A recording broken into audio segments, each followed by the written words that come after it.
Shalom, Ahab, Wa Baraka. In other words, peace, love, and blessings. First and foremost, Allah, Lala, Yahweh, Ba'ashem, Yahweh Shai Ba'ashem, Ruach HaKodesh. Double honors to all the prophets, the apostles, the elders, the teachers, the disciples, and the sincere Akyama Akwaf coming into the 100% truth. It's just going to be a real quick one today. Just a little quickie. I wanted to bring something out, bring out a precept, and that's it. So let's just do that. Let's go to 1 Corinthians chapter 14 and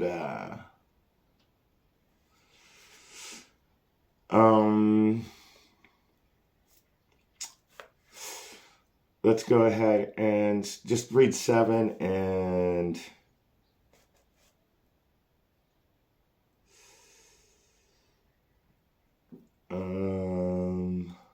8.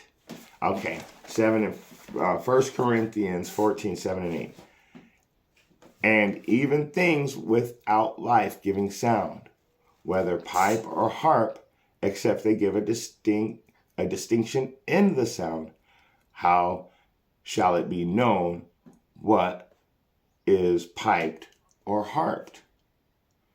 And that goes into two different things. Not only in making your breakdowns easily understandable, but also these instruments, they all can play their own song. They can all play a very distinct, specific sound in their own song. But when you have a symphony, all of these instruments can play the same song in a perfect harmony. That's what I'm getting into. So let's go over to 1 Corinthians chapter 12.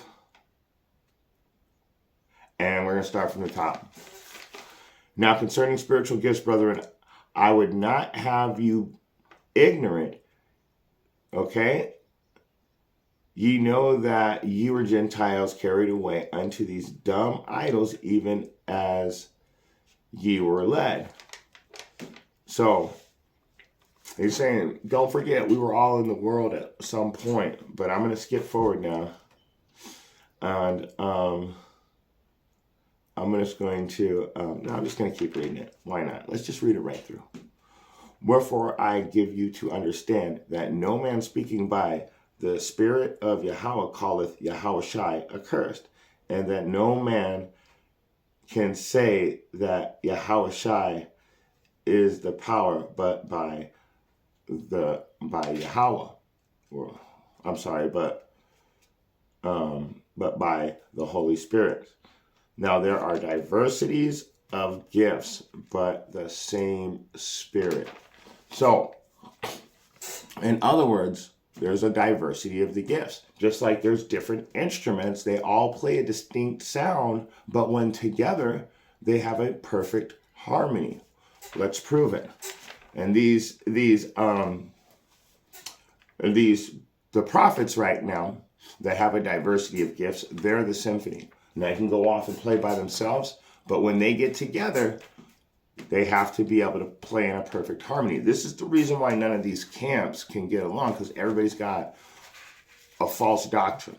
I'm sorry, you all got false doctrines. And if you would come correct, you would all come correct to the real doctrine. Now, you know GMS has the truth. You know how they have the truth, because you can't have anything to do with the mystery unless you know the history. Now, it's not a secret thing that the prophets and apostles from Great Millstone and the elders, they look up the words. When IUIC tells you, don't go into the Hebrew, that's Yiddish. That's a lie. The Hebrew in this book is Aramaic. It's right here. I have it. I have it right here in the book. I have it. So he lied about that. because he taught. And why did I say Nathaniel lied? Because that's his camp out there on the streets. His camp. He's responsible for it.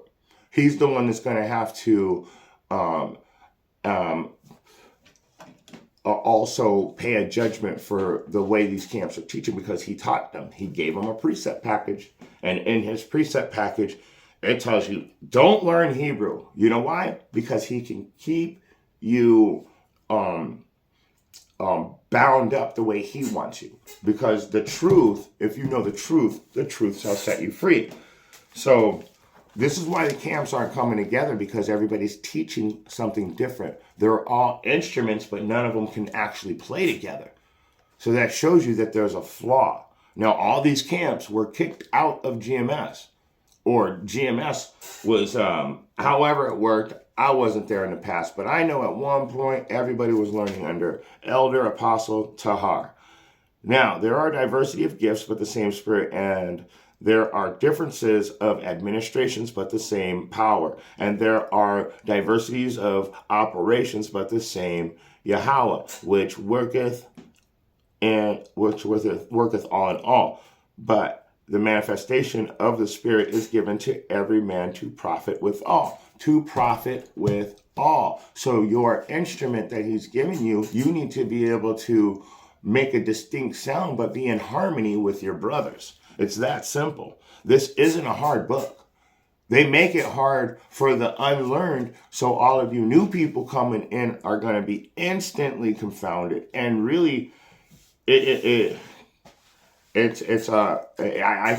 consider it to be amazing if anybody finds the truth the way they teach these days. And they started off teaching the truth. Now the only one teaching the truth is GMS. All the other camps have been exposed. I said that in January. My prophecy for this year is woe unto the fake camps and fake camp leaders. You guys are getting exposed on a daily basis now. That prophecy has been fulfilled. You guys are all exposed. You name a camp that hasn't been exposed this year for some goofy ass shit. I mean, even those two guys from this weekend that are supposedly in GMS, what are they going up to an IUIC camp for anyway? They're, like I said, listen, that shows that you have no experience and you have no wisdom and no knowledge to go and walk right into a lion's den and not expect to get bit. But let me get back to it. But the manifestation of the Spirit is given to every man to profit withal. For to one is given the spirit of the word of wisdom, to another the word of knowledge, but by the same Spirit. So the wisdom and the knowledge should work together. Not, oh, my wisdom and my knowledge is better than yours. Well, prove it. Prove it through the translation, by using the different tongues to translate back to English again, so we can make sure the definitions are right. Prove it by going through the history and showing us the history like Uriam Lob does. Uriam Lob is probably the greatest history teacher of all time. And if you're not listening to him, you ain't in the truth. How's that?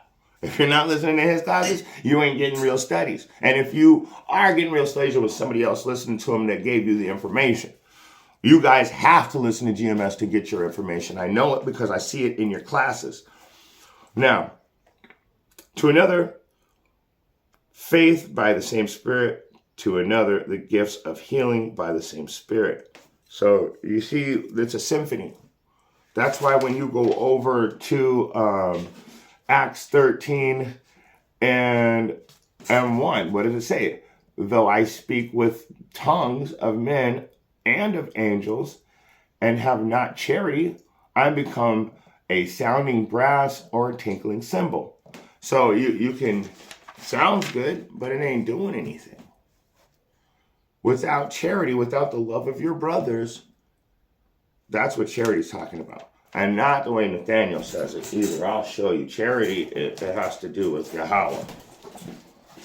Charity is, and then by being non-selfish to your brother, but Yahweh comes first in charity. Let's see if I can find it.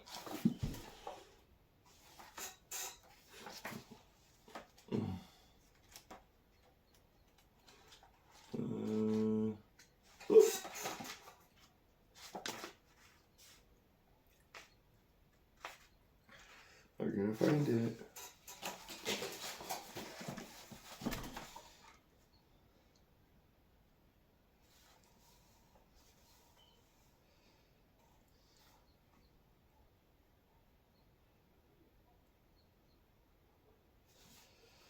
There we go. This is English. So I'm still learning how to use these books. But in the, here, let me just get this. This would be the best way.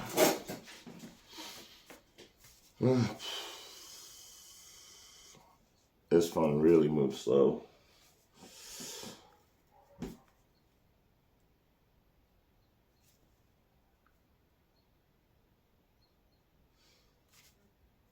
What is the biblical definition of charity? According to Insight. Okay. The highest form of love signifying a reciprocal love between Yahweh and man that is made manifest in unselfish love of one's fellow man. So how is it manifest? It's manifest between signifying a reciprocal love between Yahweh and man. That is how you manifest the unselfish love of your fellow man, your brothers. In other words, you have to have the love for Yahweh before you can love your brother. That's what charity is, right there. You got to have that.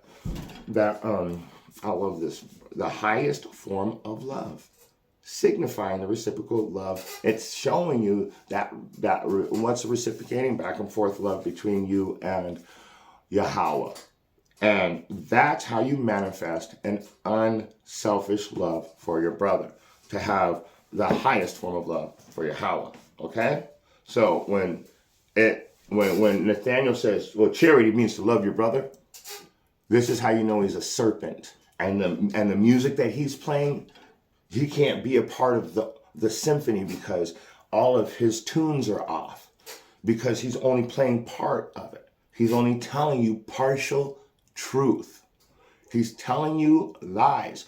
How is it a lie? It does to love your brother, but why didn't he say the first part of it? The highest form of love, signifying the reciprocal love between Yahweh and man. So there's a really important part to that, and he just brushes it off. He knows everything. He's got this great following, but you guys are being lied to, and it's all coming out. Everybody knows it except for the people that are standing under him. And he worships money. So does Alazar. So does One Body. So does everybody else. Anybody trying to take a cash app worships money. We're here in sackcloth for a reason, so we can finish paying our recompense. Now, okay, so let me go back into it. This is verse 9. To another by faith the same Spirit, to another gifts of healing by the same Spirit, to another the working of miracles, to another prophecy, and to another discerning of spirits, to another diverse kinds of tongues, being able to speak a bunch of different language, being able to do all kinds of how would you say, I guess we'll just say, for the lack of better words, to be able to literally do spiritual things that we can't do because we live in the flesh. And you have to, what does it say? Come out of her, my people. So now you know that when it says in come out of her, my people, it's talking about a mental state to break the construct. So diverse kinds of tongues, to another the interpretation of tongues. So one person can speak a bunch of different language, another person can interpret it. You know, that's like Uriah, man. He can really interpret some stuff. He's a really good teacher. I recommend you watching his classes. I forget the name of his classes. Dang it. I'll have to put it in the description box. But all these worketh that one and the same Spirit, dividing to every man servilely as he will. So I'm going to stop right there. I recommend reading the rest of the chapter, but I got to go to work right now. But so everybody in the truth should be saying the same thing, not saying almost the same thing. That's what keeps you separated. And it tells you that to mark those which cause division from the doctrine which you were taught and separate yourself. Avoid them. Let's find it. Let's close out with that. Let's close out with that, because we're talking about how in 1 Corinthians 14, 7 and 8, and also 1 Corinthians 13 and 1 and 2 are talking about the instruments and how the instruments have distinct sounds. And when you bring all the instruments together, it's a orchestra. It's a symphony. And they all have to play together in a perfect harmony. So when you've got all of these camps teaching different doctrines, there's no harmony.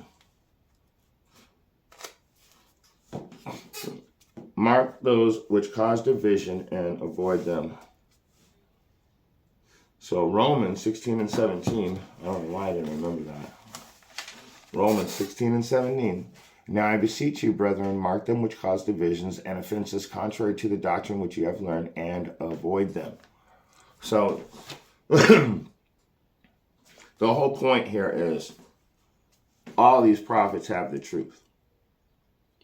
But 2/3 of these prophets out here right now are doing the same thing they did back in biblical times. They fall off and they start worshiping money. Now, the reason, and it's so easy to figure out whether somebody's worshiping money or not. Ask them if they have a 501c3. If they do, then you know there's a problem. Ask them, why do you have a Cash App and a GoFundMe? Why are you doing all these things? Why are you taking all this cash from other Israelites instead of teaching them for free? Like the scriptures say, we've been given this word liberally. So that means liberally means to be free. We were given the word freely. We're supposed to give it freely. But anyway, with that being said, you're one of the instruments of Yahweh. And when you come together with your brethren, you should be able to play a perfect harmony. If you guys have the 100% truth, you guys should be able to just make beautiful music together. In other words, break down this whole Bible and have other people understand it. And with that being said, if you have eyes to see and ears to hear, I hope you got something out of this message.